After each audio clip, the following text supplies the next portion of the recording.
Hi guys, it's Jen with creativelyhomemade.com. Today I am continuing with my simple Christmas cards series.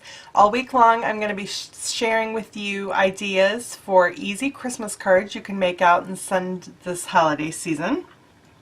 So today I am using a really cute stamp set for my card. It is called Lots of Occasions. I just love stamp sets that can be used for multiple holidays and occasions throughout the year, and so this is one that you can use for many different events through the year. And I've used it before to make thank you cards, but today I'm going to use it to make Christmas cards. It's got this adorable little Christmas light bulb. It's got the filament in the shape of a Christmas tree, and then I'm going to use this Merry and Bright stamp. And I just love how it turned out. It features the Quilted Christmas Designer Series paper. I've used that for the background. And then I don't know if you can tell with the video camera, but it is shimmery. I used Wink of Stella on the light bulb to make it glittery because glitter makes everything better, right? So let's get started and I will show you how easy it is to make this card. As always with my projects, I start by cutting all the paper, and I did that off screen so I don't take up too much time. You want to start with a Whisper White card base. It's a standard size card, so this is you want to cut an 8.5 by 11 sheet of cardstock in half. So it's 8.5 inches by 5.5 inches. And I'm just going to score that really quickly.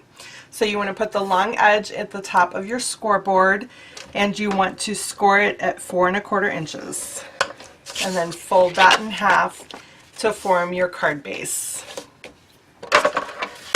You're also going to need some of the Quilted Christmas Designer Series paper. You want one design that's green and one design that's red. Now you can alternate, you can use whichever you want for the base layer. For this particular card I did the green for the biggest piece, and then I did red for the next biggest piece.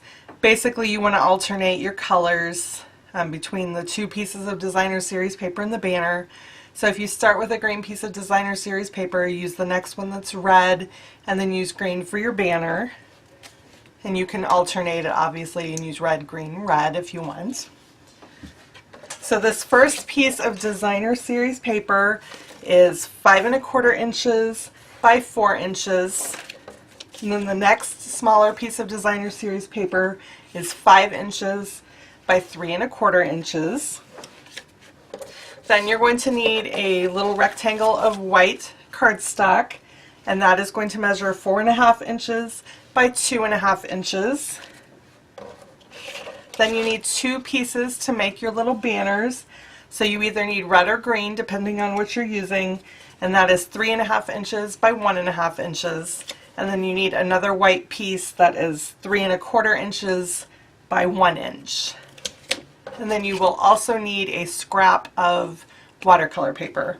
Now it only needs to be big enough to fit the stamped image, so you don't need a very big piece. Now I know that was a lot of measurements to throw at you, so if you click on the link to my blog post in the description box below, you can print up the measurements and all the instructions to make this card. So next I want to make the two little banners, so pull out your two smallest pieces of cardstock and your triple banner punch. Now this is a fun punch to have on hand. It makes banners that are 2 inches, 1.5 inches, and 1 inch in width. So it's really versatile. So I've got the 1.5 inch and the 1 inch that I'm making into banners today. Now the 1.5 inch goes in that middle groove. So just push it all the way to the back and give it a punch, and then it makes that fun fish tail end. And then the 1 inch piece is going to go down the center groove. Push it all the way to the back, give it a punch, and then that banner is completed. Okay, so now we're ready to do some stamping and embossing. So I've got all my supplies pulled out that I'm going to need. You want the Christmas tree light bulb and the Merry and Bright stamp. So I've already got those mounted on blocks. And you're going to need black ink. The Merry and Bright is going to go in just any black ink that you have. I'm using Memento. But then we're going to emboss the light bulb stamp since we're going to be doing some watercoloring on it. so I want to make sure that the ink doesn't run.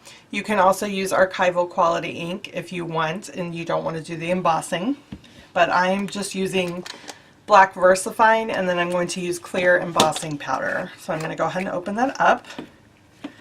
Now I wanted to mention, if you do any embossing regularly, one of these little trays is really nice to have on hand, because you can just hold your paper over the tray and then dump the embossing powder on it, and then let everything spill into this tray, and then it has this little spout at the end, and you can dump it right back into your container. So it's really nice if you do a lot of embossing. So let's get started doing our stamping. I'm going to stamp the Merry and Bright on this white rectangle.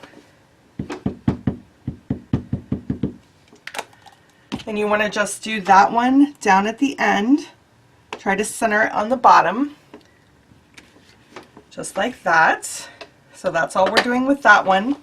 Then pull out your VersaFine ink and ink up the light bulb stamp. Okay, and stamp it on your little scrap of watercolor paper. Then, working fairly quickly, go ahead and dump your embossing powder over your image and tap that to remove the excess. Now, in the meantime, I'm going to stop this video really quick and move all this out of the way so I can put my silicone mat down so I can do some heat embossing, and I'll be right back. I cleaned up a little bit so I can work. I've got out my heat tool and I have my stamped image, and I've got some tweezers so that I can hold my image so it doesn't fly away and I don't burn my hands. This is going to get loud here, so I probably won't be able to talk over it because the heat tool makes a bit of noise. So I'm just going to run this back and forth over the image until this image turns from gray to black, and that's how I know the embossing powder will have melted and my image is embossed. So let me get this started. Takes it a little bit to heat up. It might take like 30 seconds for it to emboss completely. You just want to keep running it back and forth so you don't burn your paper.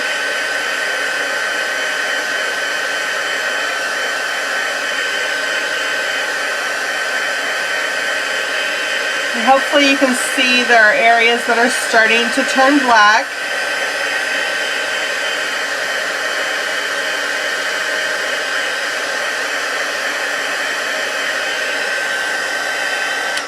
Okay, there we go. It doesn't take very long for that powder to melt, and it gives it kind of a shine and a raised, the image will be raised a little bit. Now you want to keep your heat tool out because I'm going to use that to dry my watercolor, so I don't have to wait for that to dry very long. So I am using a Wink of Stella pen to add some glitter to this light bulb so it makes it shiny. I just have a little inexpensive palette here, and I've put a drop of Daffodil Delight ink, and I added a little bit of water, and that'll help this Wink of Stella brush glide over the watercolor paper a little bit easier. So I'm just going to pick up some of that color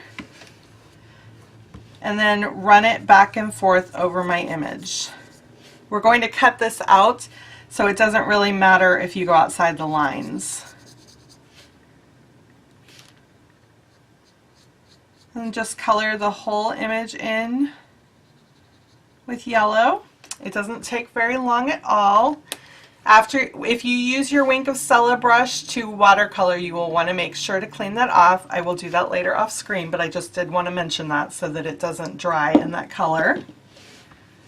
And then hit that stamped image up with your heat gun again to set that so the watercolor dries.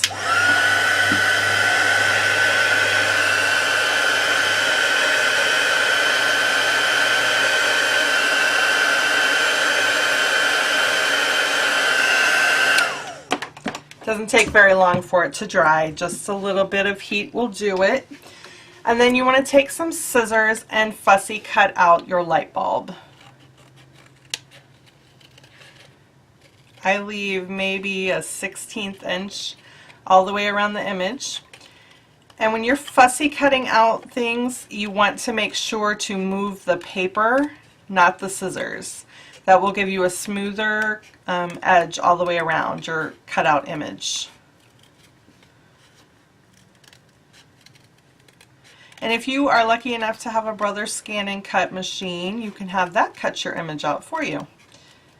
I am hoping to get one of those after we get our tax return next year. I've had that on my wish list for quite some time now. But okay, there we go. There's the little cutout image, and I hope you can see it's kind of glittery from the Wink of Stella. So I am going to move all this out of the way, and we will be ready to put our card together. Okay, so I have all our cut paper and our stamped images out so we can assemble the card. I've also pulled out some Quilted Christmas 1/4 inch ribbon. I'm going to tie that into a little bow so we can put that up at the top of the card for an accent. So I'm just going to go ahead and tie that bow now so that it's ready to go. Just a small one to go up at the top of your card. So that's probably good, and then just poof the loops up a little bit and trim the tails.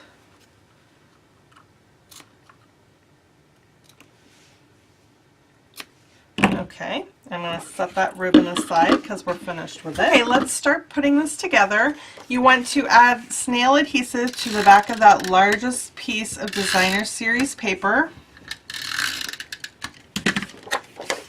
And add it to the center of your card, making sure there's an even border all the way around.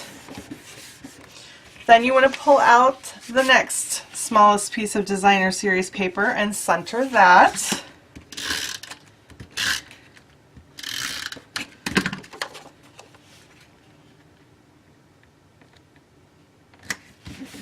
Okay.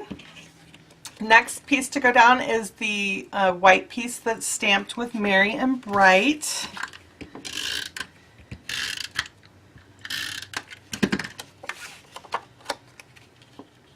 And go ahead and center that one as well. Then we're going to layer our two banners together. You want them to line up at the top but then be centered, so it gives you a nice layered look down at the bottom.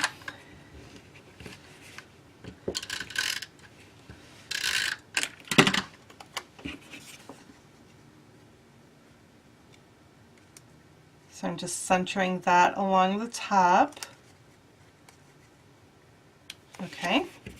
And then add the nail adhesive to the back of that.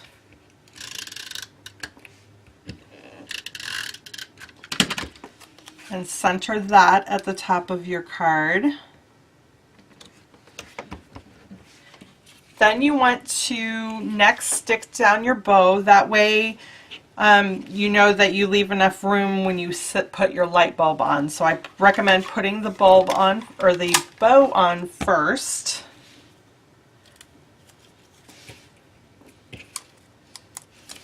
And put that right at the top of the banners. And then the last thing you need to do is add a couple of Stampin' Dimensionals to the back of your light bulb and remove the backing.